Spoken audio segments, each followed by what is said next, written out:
Bismillahirrahmanirrahim. Alhamdulillah.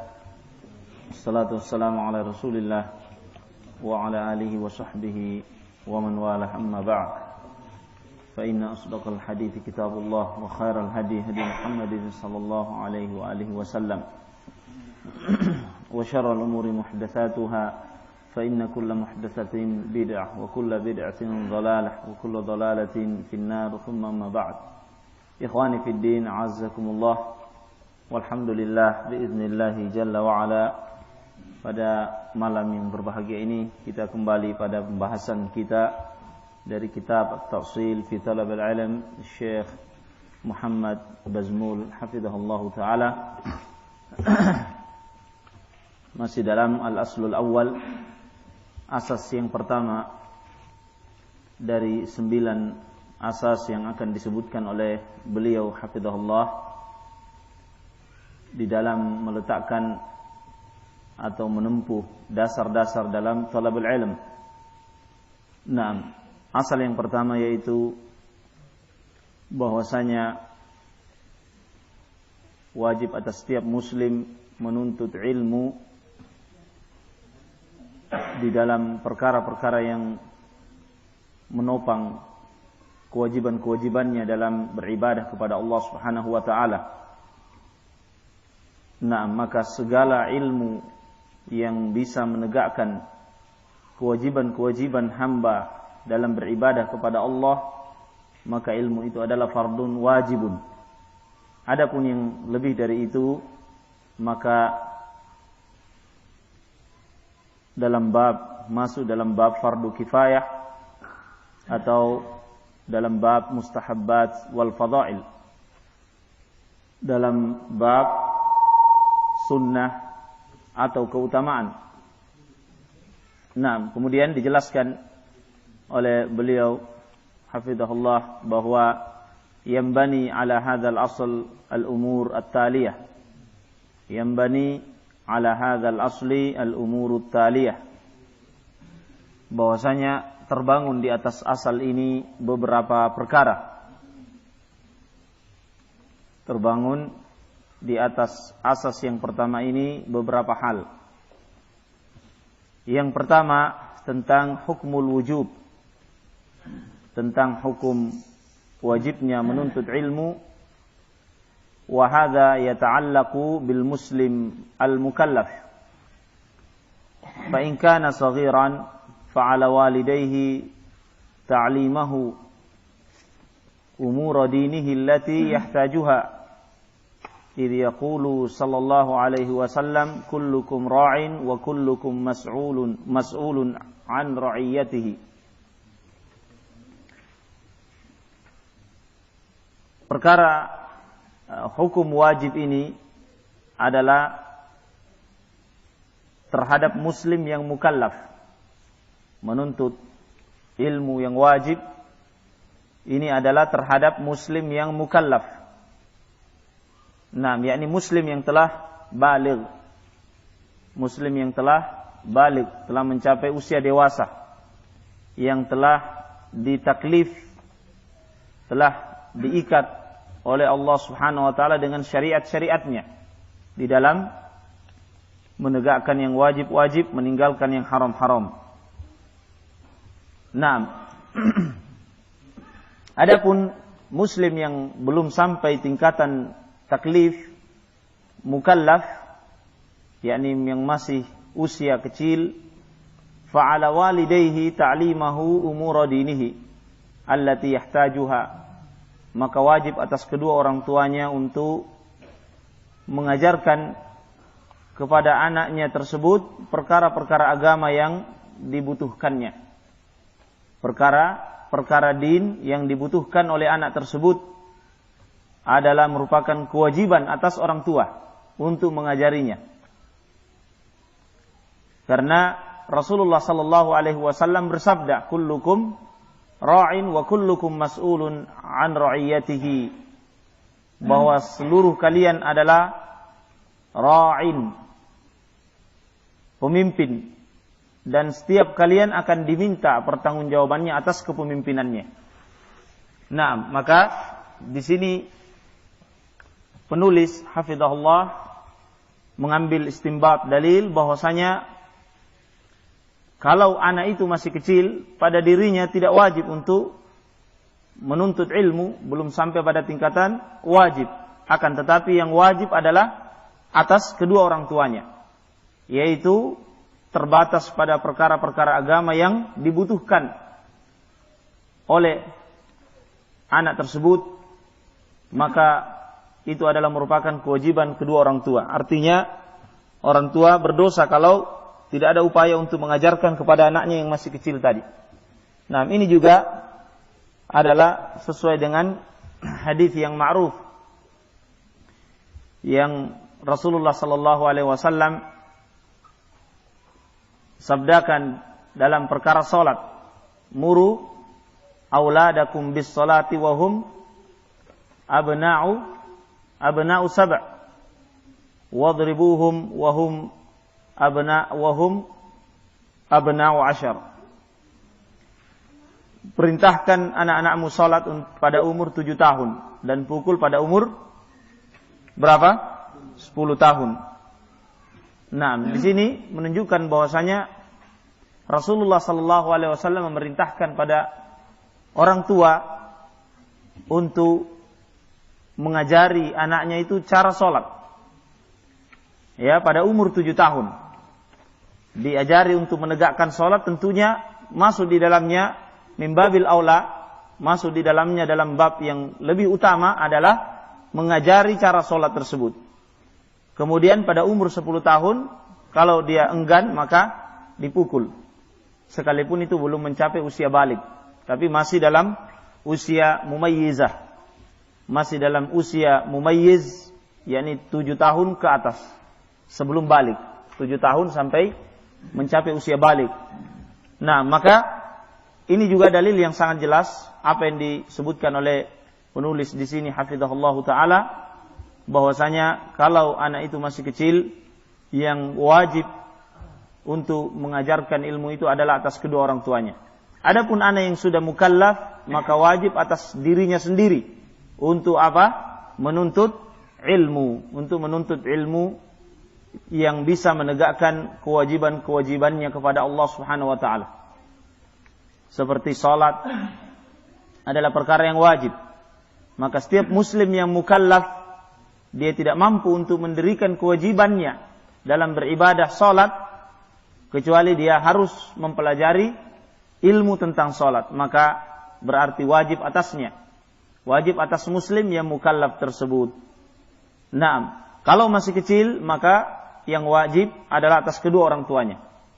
Berdasarkan hadis yang umum ini, kullukum ra'in wa kullukum mas'ulun an ra'iyatihi, dan hadis yang lebih khusus, muru auladakum bis salah wa hum abna'u sab'. Nah. Baik. Kemudian penulis memberikan ta'liq dari hadis ini, yaitu beliau menyebutkan secara lengkap dari hadis kullukum ra'in wa kullum mas'ul an ra'iyatihi dari sahabat Abdullah bin Umar radhiyallahu taala anhuma, bahwasanya beliau mendengarkan Rasulullah bersabda, setiap kalian kullukum ra'in wa kullukum mas'ulun an ra'iyatihi, al-imamu ra'in wa mas'ulun an ra'iyatihi, war rajulu ra'in fi ahlihi wa mas'ulun an ra'iyatihi, wal mar'atu ra'iyatun fi baiti zawjiha wa mas'ulatun an ra'iyatiha, wal khadimu ra'in fi mali sayyidihi wa mas'ulun an ra'iyatihi. Qal wa hasibtu an qad qal war rajulu ra'in fi mali abihi wa mas'ulun an ra'iyatihi wa kullukum ra'in wa mas'ulun an ra'iyatihi. Yaitu seluruh kalian adalah pemimpin dan bertanggung jawab atas kepemimpinannya. Imam adalah pemimpin dan dimintai pertanggungjawaban kepemimpinannya. Seseorang adalah pemimpin dalam keluarganya dan dia dimintai pertanggungjawab atas kepemimpinannya. Seorang wanita adalah pemimpin dalam rumah suaminya dan dia akan dimintai pertanggungjawaban tentang kepemimpinannya. Dan khadim, pelayan atau pembantu adalah pemimpin di dalam harta tuannya. yakni dia pimpinan di dalam harta tuannya, sayyidnya. Naam, dan akan dimintai pertanggungjawab dalam kepemimpinannya, yakni dalam menjaga, bertanggung jawab terhadap harta tuannya. Maka semua apa yang disebutkan oleh Rasulullah sallallahu alaihi wasallam dengan rincian-rinciannya masing-masing pada posisinya. Semua mereka itu adalah pemimpin di dalam tugasnya masing-masing. Naam. Kemudian sahabat Ibnu Umar radhiyallahu taala anhuma mengatakan, dan aku menyangka bahwa sungguh Rasulullah mengucapkan ar-rajulu ra'in fi mali abihi, seseorang itu pimpinan di dalam harta ayahnya dan akan diminta pertanggungjawaban tentang kepemimpinannya. Dan semua kalian adalah pemimpin, wa mas'ulun an ra'iyatihi. Nah, maksudnya seseorang adalah pemimpin dalam harta orang tuanya, yakni seorang anak bertanggung jawab untuk membantu orang tuanya di dalam menjaga hartanya, dalam bertanggung jawab amanah terhadap harta-harta orang tuanya. Naam. Kemudian penulis menyebutkan firman Allah Subhanahu wa taala yang menguatkan poin pertama dari hal-hal yang mendasari asas yang pertama ini, aslul awal, prinsip yang pertama tentang hukmul wujub tadi, hukum wajibnya menuntut ilmu. Wa qala ta'ala ya ayyuhalladzina amanu qu anfusakum wa ahlikum nara wa quduhan nasu wal hijarah 'alaiha malaikatun ghiladhun shidad la ya'suna Allaha ma amarahum wa yaf'aluna ma yu'marun. Naam, firman Allah Subhanahu wa taala, hai orang-orang yang beriman, qu anfusakum, jagalah diri-diri kalian dan keluarga kalian dari api neraka. Waquduhan nasu wal hijarah, yang bahan bakarnya adalah manusia dan batu. 'Alaiha malaikatun ghilad, atas pada neraka itu ada malaikat yang ghilad, yang kasar, syidad, yang keras. La ya'sunallaha ma amarahum, tidak pernah bermaksiat kepada Allah apa yang dia diperintahkan. Naam, wa yaf'aluna ma yu'marun, dan mereka senantiasa melakukan apa yang diperintahkan oleh Allah Subhanahu wa taala. Nah, maka di sini yang dimaksud adalah seruan Allah kepada orang-orang yang beriman untuk bertanggung jawab terhadap diri mereka sendiri dan keluarganya. Terhadap diri mereka sendiri dan keluarganya. Kewajiban atas seluruhnya untuk bertanggung jawab terhadap dirinya dan terhadap keluarganya. Ini menunjukkan bahwa mereka adalah pemimpin yang dimintai tanggung jawabnya oleh Allah Subhanahu wa taala. Naam, idzan 'alal walid al-muslim wal walida al-muslima an yu'allimu auladahum ma yahtajunahu min umurid din wa min al-adab. Kesimpulannya bahwa wajib atas orang tua muslim, yang laki atau yang perempuan, ayah atau ibunya, untuk mengajarkan anak-anak mereka apa yang dibutuhkan dari perkara-perkara din, dari perkara-perkara adab. Naam, adab-adab, akhlak. Wajib atas kita semua untuk mengajarkan kepada anak-anak kita dari kecil. Naam. Baik, hadis yang kita sebutkan tentang perintah mengajarkan salat ini adalah mizan, sebagai timbangan yang dijadikan oleh ulama, bahwasanya pada umur 7 tahun sudah diperintahkan, dan pada umur 10 tahun untuk dipukul dengan pukulan yang ghair mubarrah atau mubarrih, pukulan yang tidak melukai, mengeluarkan darah. Nah, maka juga dalam perkara selain daripada as-shalah, dalam perkara hijab, dalam perkara yang selainnya juga diajarkan dari kecil untuk berhijab dengan hijab yang syar'i pada umur 7 tahun, kemudian pada umur 10 tahun ketika dia enggan untuk melakukannya, maka diberikan pukulan yang tidak mubarrih. Nah, hadis ini menjadi timbangan kepada amalan-amalan yang lain yang sifatnya wujub, yang sifatnya wajib. Nah, maka dalam segala hal kita melatih anak-anak kita pada umur 7 tahun.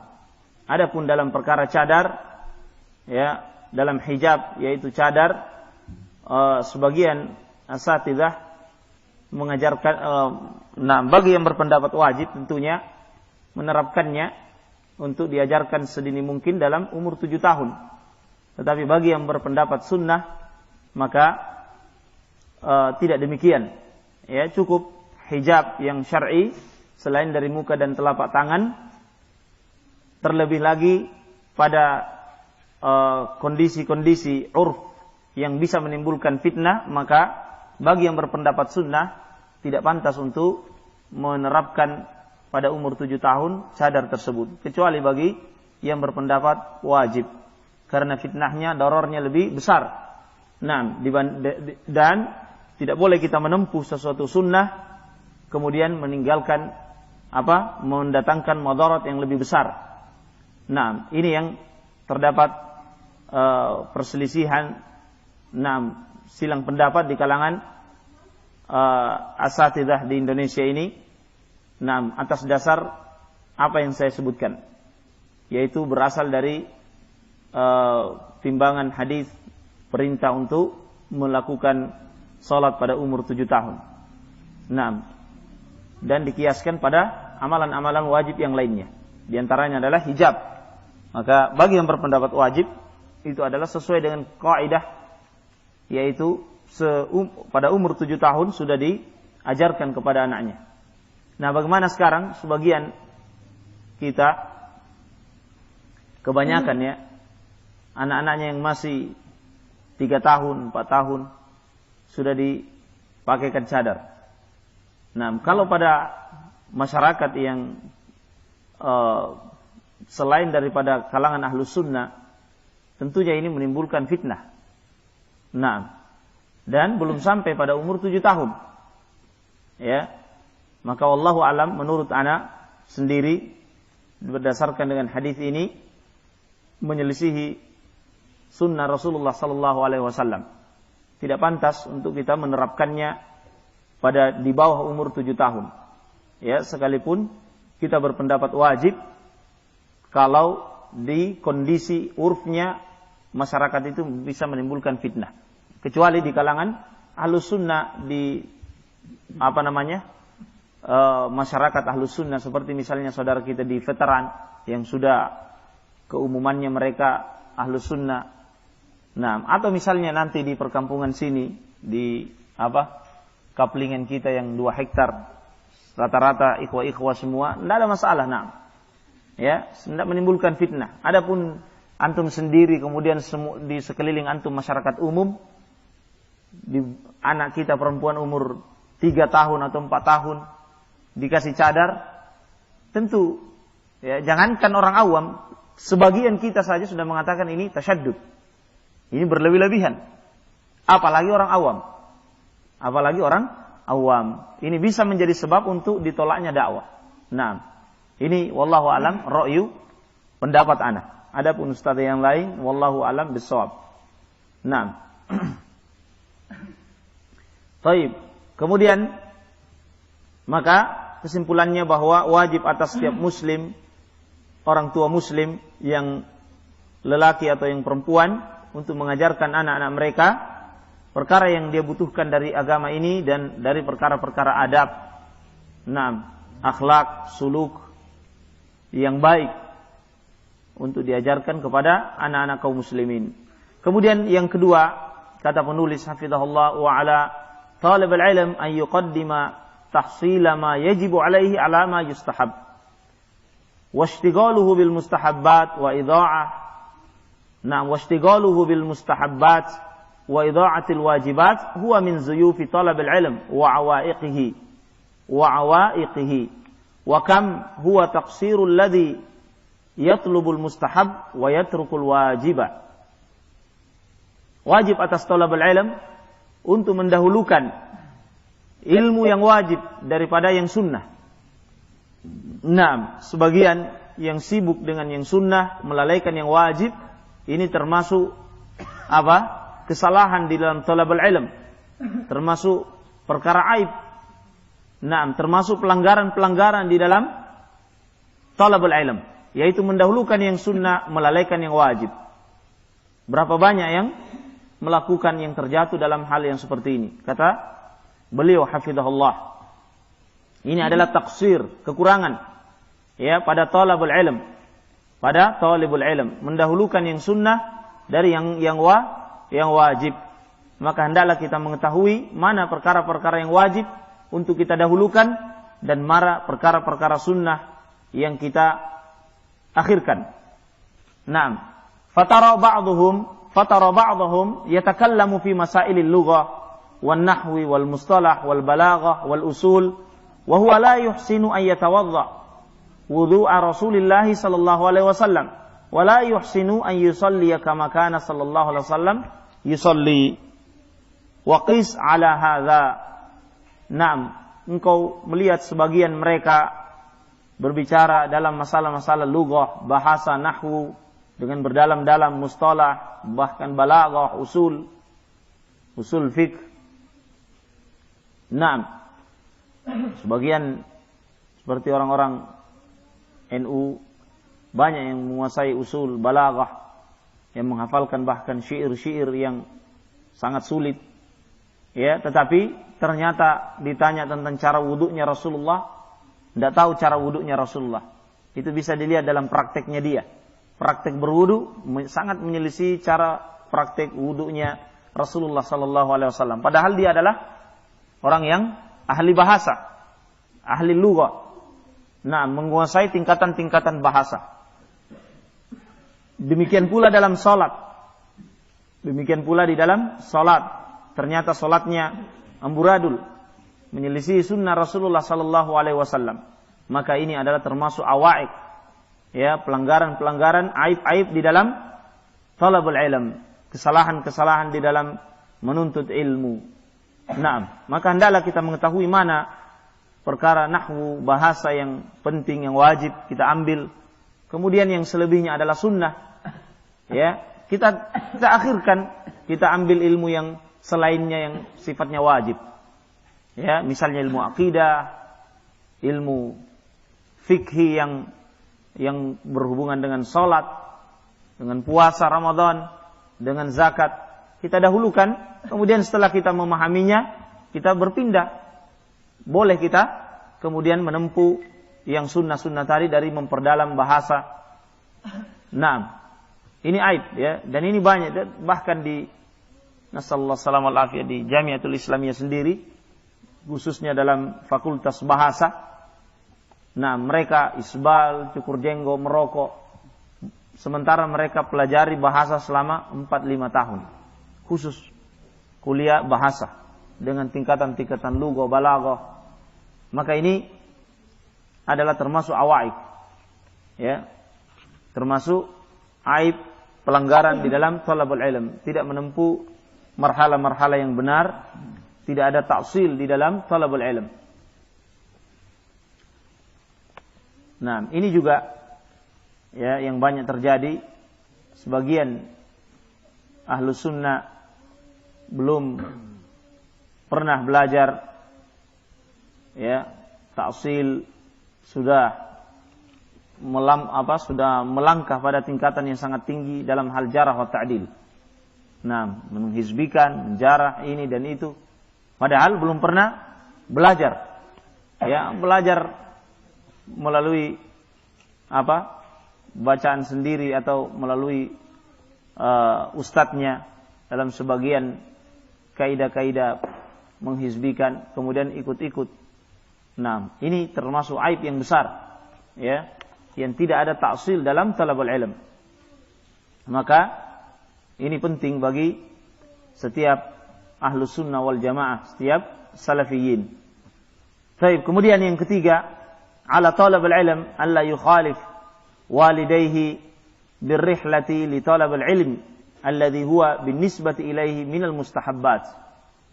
Amma in kana al-ilmu alladhi yuridu ar-rihla ilayhi minal wajibat allati yahtajuha li'ibadati Allah azza wa jal fi yawmihi wa laylatihi falahu an yarhala kama nabbaha ala dhalika al-imam Ishaq ibn Rahawayh fi qaul rahimahullah fi qawlihi fil ibarati as-sabiqah wa ma wajaba alaihi min dzalik fala yasta'dzin abawayhi fil khuruj ilaihi wa ma kana fadilatan lam yakhruj ilaihi hatta yasta'dzina abawayhi.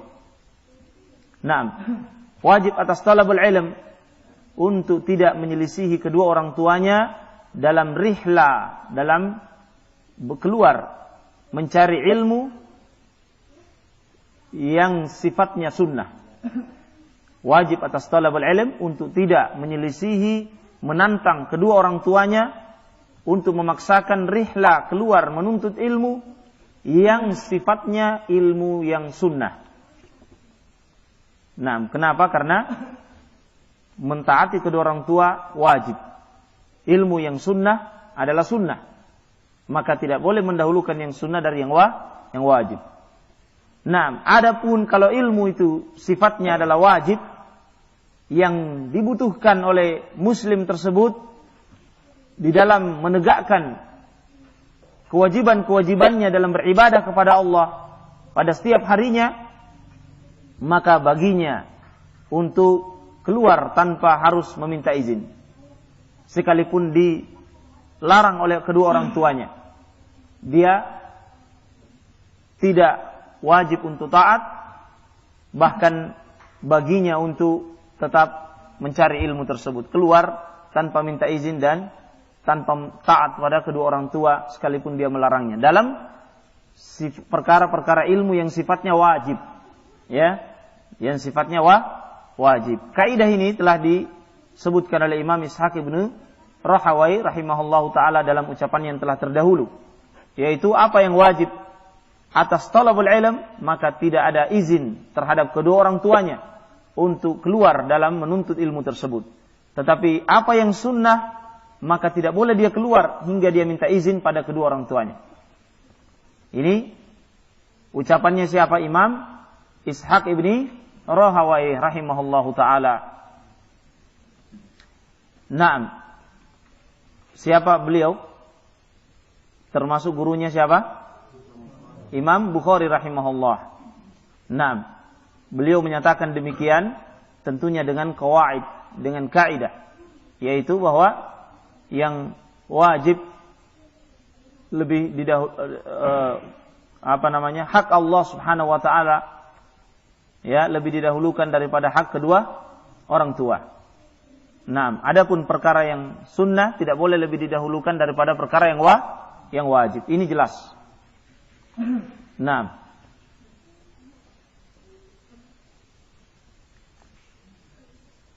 kemudian yang keempat, al-ulum al-musa'adah atau al-ulumul musa'idah atau ma yusammihi ba'du ahli al-ilm bi ulumil alah, yaitu ilmu-ilmu yang menopang, ilmu-ilmu yang bisa membantu seorang muslim di dalam agamanya, atau apa yang disebut oleh sebagian ahli ilm yaitu ilmu alah, ilmu alat. Ya, apa yang disebut oleh sebagian ahli ilm, para ulama, dengan ilmu alat. Bagaimana hukumnya, bagaimana kaidahnya? Nah, ilmu alat seperti ilmu bahasa, ya. Dalam bahasa Arab, ilmu alat seperti nahwu, ya, atau sorof atau balaghah. Dalam fikih, ilmu alatnya fikih namanya apa? Ilmu usul fikih. Dalam hadis, ilmu alatnya hadis disebut ilmu mustalah. Dalam tafsir, ilmu alatnya disebut dengan usul fit tafsir, ulumul Quran. Biasanya disebut dengan ulumul Quran, usul Al-Quran. Nah, maka ilmu itu adalah ilmu-ilmu alat. Ya, maka dituntut oleh seorang talabul ilm minha ma yuhaqqiqul maqsudul al-asli. Kita cari ilmu-ilmu alat itu adalah apa yang bisa menopang, menguatkan maksud yang pertama. Ya, maksud yang pertama adalah, yang dimaksud apa? Nah, apa yang dimaksud? untuk menopang ilmu maksud yang pertama yang wajib untuk menegakkan ibadah wajib kita kepada Allah Subhanahu wa taala. Yang menopang ini ya dari ilmu-ilmu alat itulah yang kita cari, itu yang kita tuntut. Adapun yang lebih-lebih dari itu maka ini mimbab turaf ya, termasuk turaful ilmi, yakni berlebih-lebihan. Naam, termasuk berlebih-lebihan, maka tidak dianjurkan di dalam ta'sil fi talabul ilm. Ya, tidak dianjurkan, akan tetapi yang dianjurkan adalah hal yang bisa menguatkan, semakin menguatkan tuntutan ilmu yang wajib kita kepada Allah Subhanahu wa taala. Kalau misalnya kita mau mempelajari tafsir misalnya, ya, usul tafsir, kita mau mengenal ilmu tafsir, ternyata kita tidak bisa kecuali harus mengetahui dulu usul-usul tafsir. Maka kita ambil ilmu usul-usul tafsir itu yang bisa menopang kita dalam mengetahui tafsir. Sama juga hadis. Kalau kita mau mempelajari hadis, ya, tidak bisa kita pelajari hadis kecuali dengan mengambil dulu kunci-kuncinya, yaitu alat-alatnya, mustalah hadis. Nah, kita pelajari mustalah hadis yang sekedarnya, yaitu yang bisa menopang kita dalam mengetahui ilmu hadis. Adapun yang melebih-lebihkan dari itu, sementara melalaikan kewajiban-kewajiban yang lain, maka ini adalah termasuk turaful ilmi, termasuk pelanggaran-pelanggaran yang melampaui batas di dalam ta'sil fi talabul ilm. Nah, ini yang dimaksud oleh beliau, yutlab atau yatlubu minha ma yuhaqqiq al-maqsud al-asli wa huwa al-qiyam bi ibadatillahi ta'ala allati khuliqna min ajliha. Wa illa dakhala dzalik fi babit turaf al-ilmi wallahu a'lam. Nah, kalau kita berlebih-lebihan dalam mengutamakan ilmu-ilmu alat tadi, maka ini termasuk bab pelanggaran, bab melampaui batas di dalam ta'sil fi talabul ilm. Nah, maka hendaklah kita menuntutnya dalam menopang ibadah-ibadah kita kepada Allah Subhanahu wa taala yang dengan ibadah itu kita diciptakan. Yang dengannya ibadah itu kita diciptakan oleh Allah Subhanahu wa taala. Apa dalilnya? Bahwa kita diciptakan karena dengan sebab ibadah. Wa ma khalaqtul jinna wal insa illa liya'budun. Naam, dalam surah Az-Zariyat,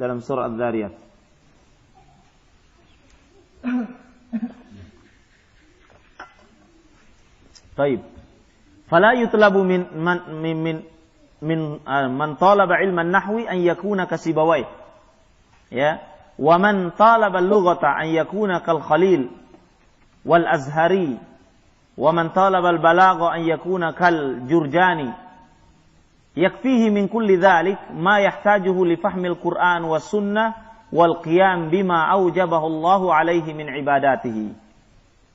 Ya. Tidak boleh seseorang menuntut ilmu nahwu misalnya tujuannya supaya menjadi seperti Sibawai. Sibawai adalah ahlu lughah. Naam, ahli bahasa. Atau mau menjadi seperti Imam Ibnul Arabi.